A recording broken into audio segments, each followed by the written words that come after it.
concern the development of not just our country, but our continent, and with an eye to the world. So, and I want to also recognize our dear General Ike Nwachukwu, an officer and a gentleman. You will continue to be that.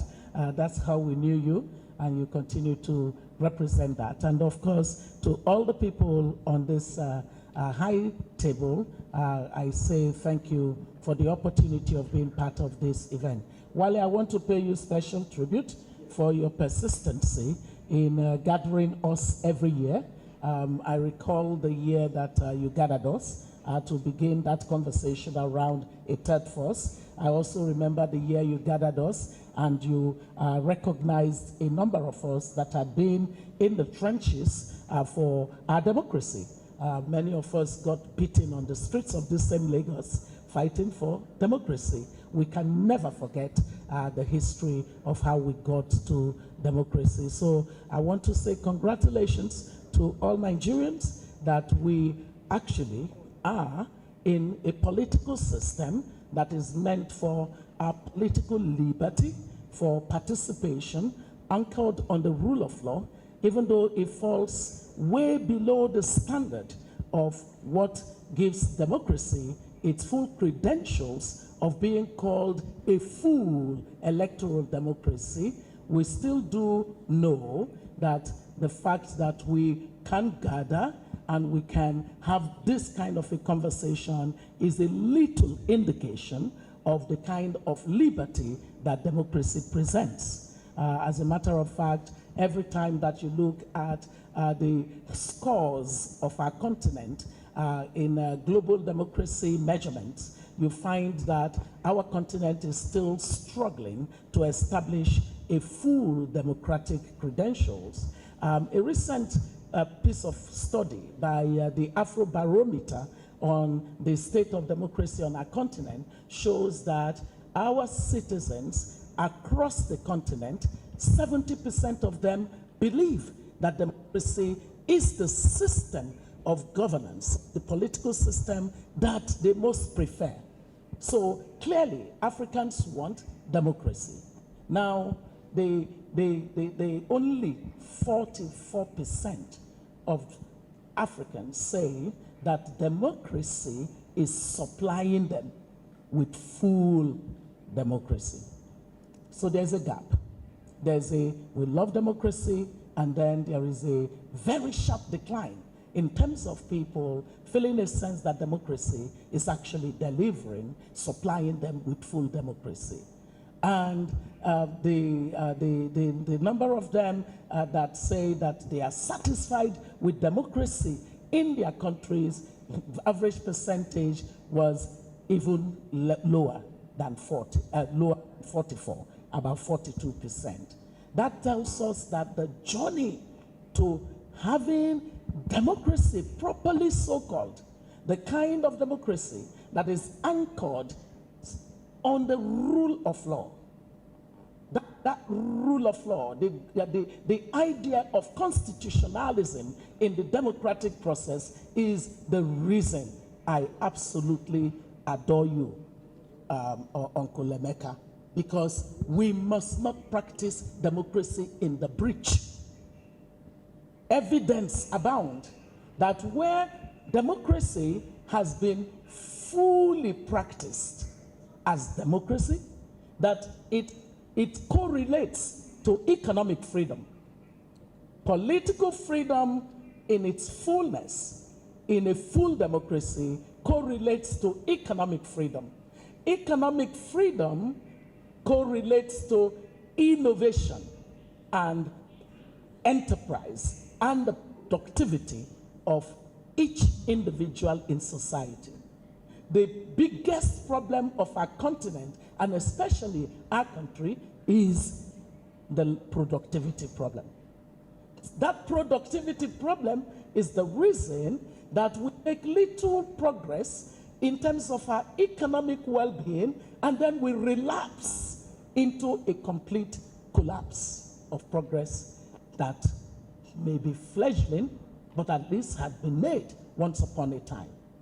And because we do not pay attention to the cataclysmic effect that not having the right anchors of full democracy leading to economic freedom, to enterprise, to the idea of open societies that enable people to put their best foot forward in participating in the development process. What we have had across Africa has been a democracy that is monopoly democracy. Monopoly democracy is essentially the democracy that has been captured by the few in the political class that form the supply side of democracy. They are the suppliers of democracy, but they operate on a political culture that gives them monopoly over this triangular space that includes the demand side being their citizens, their electorate, and they on the supply side. And at the apex of that triangle, you have the regulatory, constitutional, legislative systems and institutions that should regulate the relationship between those who supply democracy and those who demand for democracy. This disconnect has been the reason that a political culture of impunity exists in our country. It does exist in many other countries in Africa because the features are similar. However, when we recognize the importance of regional influence, we will then know how much of a disservice Nigeria does to Africa. Nigeria, by not being a full democracy that enables the concept of good governance, which is the basis upon which sound policies and the right institutions and the right choices of investments that deliver what we call the dividends of democracy, has set a bad example. When we remember that for every 1% of economic growth in Nigeria, there is a 0.5% of economic growth for the rest of Africa, then we understand the disservice that our country does to the rest of the continent. Therefore, on Democracy Day, we should be asking ourselves the question, what is it that keeps us from having the standard and quality of democracy that goes beyond the 4.12% of the score of Africa in a global democracy measurement? The Economic Intelligence Unit of The Economist publishes every year a democracy index that is a global instrument. And in measuring our continent, we are operating at a low score of about 4.12% in 2022. In 2006, when that measure first came into place, our continent was scoring about 4.38%. Over the years, it's been on the decline. So we have democratic decline, we have democratic backsliding. The rest of the world is suffering democratic backsliding. Authoritarianism is growing in Europe. We see the things that are happening in America, but it is worse for Africa. It is worse for Nigeria not to have full democratic credentials. To that extent, therefore, I posit that the conversation that changes this entrapment in a low equilibrium performance of democracy and economic outcomes can only be moved. A seismic shift of our current circumstance is only possible when the citizens take back the stage for designing democracy. Because after all, democracy, as properly defined by Abraham Lincoln, is democracy is the government for the people, by the people, and of the people. And right now, in most of the political systems that are practiced on our continent, that is far from it. It is purely democracy is governance by a few politicians, for a few politicians, by a few politicians, or of a few politicians. And that is the basis of the briefulness of society. Our country is brittle. My most important speech, part of my speech today, dear Chairman and members of the High Table, is to stress the urgency of rescuing Nigeria. We must rescue Nigeria immediately. We have no space for experimentation anymore. And that is why what you have canvassed, which is what I have consistently canvassed, and in a recent article earlier this year, I did say to Nigerians, what time is it for Nigeria? The time is up. The fact is that when you look at the performance of Nigeria on the fragility index of countries around the world, you would find that Nigeria has consistently come within the region of the first 12, 13 countries that are most fragile. That fragility index tells us a story. A consistency of poor performance on the fragility index has a sell-by date. It is totally unsustainable. It is unviable for our country to remain in that region of the strength or weakness of societies. This lack of resilient systems as a bulwark for the basis of how governance is offered is already a very clear and dangerous signal to us that if we do not immediately get the citizens to the center of the design of a Nigeria that understands democracy and practices the full ethos, the values, the principles, the practices, the structures, the systems, the institutions of democracy, we fool ourselves. It is a fool's paradise and it is a dangerous one. We cannot sleep while Nigeria careens into a failed state. That is the most dangerous situation. So I portend, therefore, that there are two possibilities for us: a managed chaos or an unmanaged chaos. We are at a place where the economics and the security of the citizens are colliding with the political imperfections. When you have these three drivers going in the direction they go, we have seen the experiences of other countries. It leads nowhere but a collapse. We must rescue the situation. There are three demographics that have passed through and currently passing through in Nigeria in terms of demographics of our people. There was the demographics of the older generation of the nationalists, with some of them still being alive. They were the demographic that fought the struggle. Their liberation struggle was for us to be independent, to gain independence from the colonialists. They got independence. Then another demographic came along, the baby boomers, of which I am part of them, born in 1963, now 61. That generation fought a liberation struggle.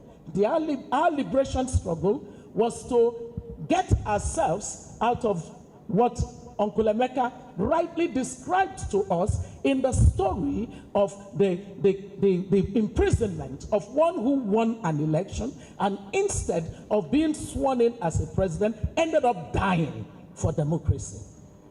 That liberation from militarization and dictatorships was the next demographic that fought a liberation struggle. Now we have a third demographic. That third demographic, they are made up of the Gen X generation, the millennials, and the Gen Z generation. These three generations are now the ones who have another liberation struggle that stares them in the face. And that struggle is a struggle of gaining independence from a political class that has an entrenched culture of subordinating and subverting the common good of the country to their own little personal and narrow interests. this divide between narrow interests, personal interests, and the common good of society, the collective good of society. This disconnect, this divergence of it is what we see of a Nigeria that struggles to even achieve the minimum of scores in terms of its human development. Without Nigeria's human development increasing from where it has found itself, there is no basis to discuss Nigeria's productivity and competitiveness. Therefore, we must design a new Nigeria. To design a new Nigeria, we cannot do it in the way we've done it in the past, where a few wise people appoint themselves to a committee and then write a constitution for the rest. It's not viable, no longer viable. This demographic of the Gen X, the Gen Zs, the millennials have come of age. All the sick of us, the rest of the demographics that are still alive, all they seek of us is to accompany them on this journey of liberation, because they must liberate themselves from poor governance. They must step out there and take the center stage of citizens' design of democracy that delivers. And therefore, I completely say to every one of you, I am a strong voice for a new constitution, a constitutional process that, driven by the people, centered around the people, and for which those who have so far captured democracy have no choice but to respond positively. We do need to start the journey even now. It's already late, but not too late.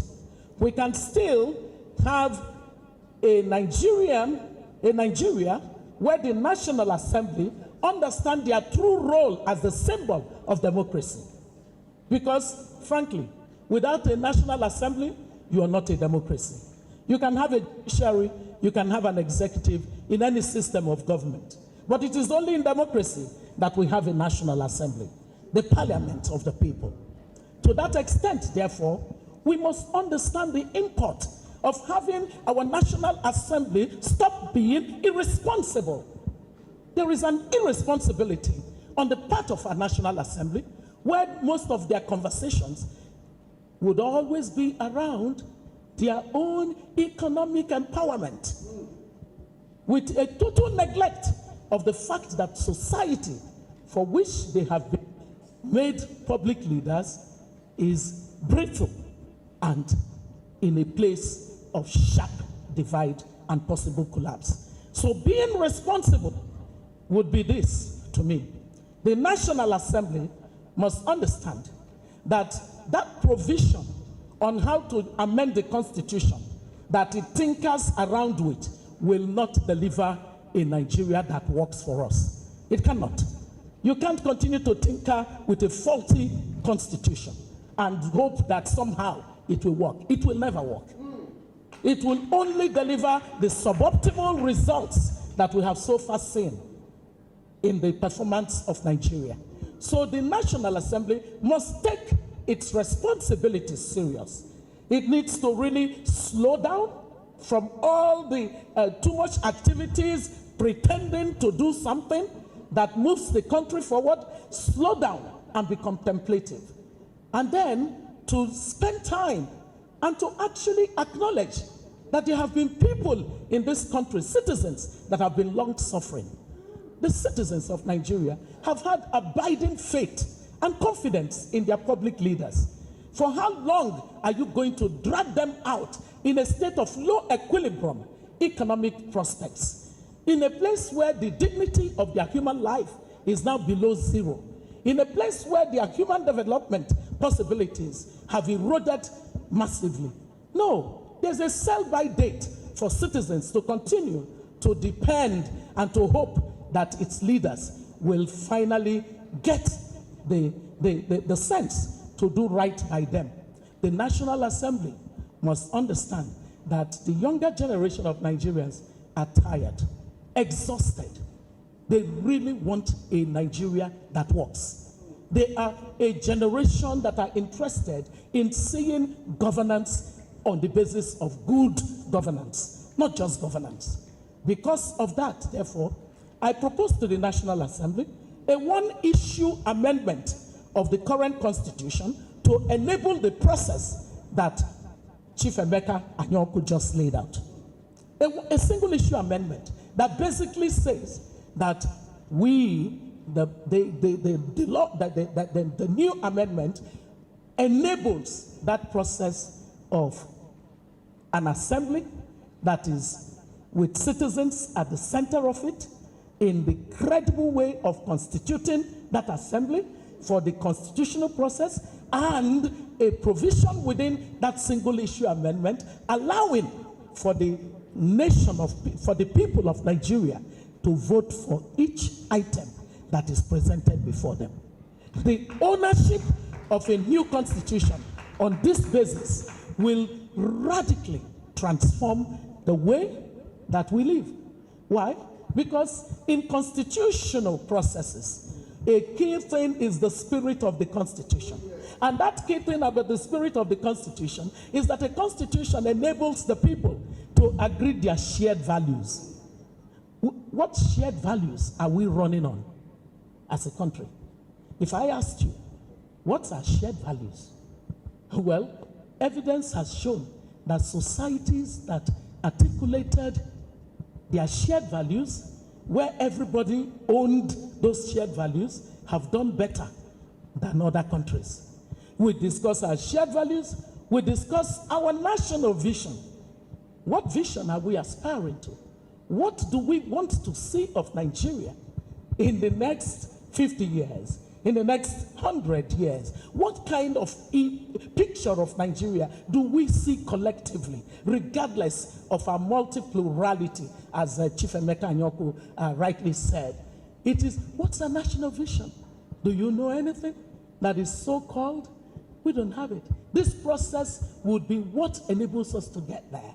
And then the matter of our agreed identity, as diverse as we are, our identities are unique to us and they are important. We must not allow any of us be ashamed of our identities. But we are people in a common territory called a country. In fact, the credentials for being a country is now eluding us. It's fast eluding us. The global definition of country is fast eluding us. We have too many ungoverned spaces in our country. We have the weakness of an economy where the macroeconomic condition is too deleterious for the survival of the people. We have massive poverty that traps majority of the citizens. That we have a security system that is not what would normally qualify to make us a country. We have a bureaucracy that is no longer as competent as it once was in the time that people like you were in government, Chief Emeka Anyaoku and Wike. So we have all the indicators that show a downward slide. The only way we can get ourselves back is really through a process that enables this kind of conversation on our shared values, on our national vision, and our common identity. Because we will end up agreeing that this is what makes us Nigerians. And this is that identity. I can keep my identity as a Christian, as an Igbo woman, as a female, and all of that, but there is a common identity that I can agree with any other person from any other part of this country. It is part of the reason, it is a key reason that the citizens must be at the center of the process that I canvass for.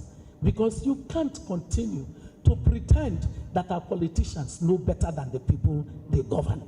No, it doesn't exist. Well, they have done it for so long. What is the result?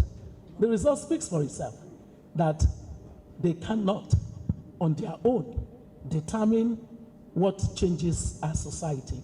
So, in this process that I am outlining, I do think that at the center of it would then be the discussion of the Nigeria, the new Nigeria, that all of us subscribe to. All of us will put our best foot forward to upholding. A new Nigeria that we would be so bold to work because it will be a conversation that will take us to the importance and criticality of quality leadership to governors. Quality leadership that is ethical, that is competent, and that is capable. Without character, competence, and capacity, it is impossible to build a decent society. And so, ladies and gentlemen, I want to be seen clearly to endorse the necessity for the commencement of a new constitution with the National Assembly and the presidency moving, because we have to move according to what the Constitution lays out. They must take that move, because if they don't, they want an unmanaged chaos. It is already on us, because look at what happens every day in our country today. It's an unmanaged chaos. You don't want massive unmanaged chaos. And so it is said in the Bible that wisdom is profitable to direct. Thank you very much.